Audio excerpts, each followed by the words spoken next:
ఇంతకుముందు వ్యవసాయం, నాకు కూడా వ్యవసాయం, పెద్ద వ్యవసాయం ఉంది. ఓకే. నేను 20-30 వేలు ఒడ్లు పండించేది. కాకపోతే ఒక్క రూపాయి మిగిలిపోయేది.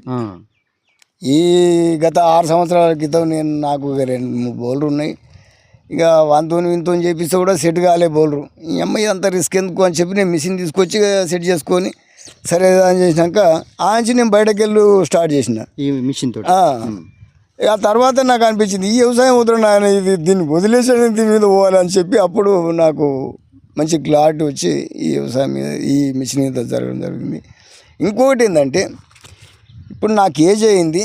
ఇప్పుడు ఈ యూత్ ఎవరన్నా వచ్చి నాకు సహకరించినట్టయితే నేను వాళ్ళకు నేర్చుకోవడంగా ఉండి ఎవరైనా వస్తే వాళ్ళకు నేర్పుదామని చెప్పి నేను ఆలోచన చేస్తున్నాను. కానీ అట్లాంటి యువకులు ఎవరు కూడా నాకు అందుబాటులోకి వస్తలేరు.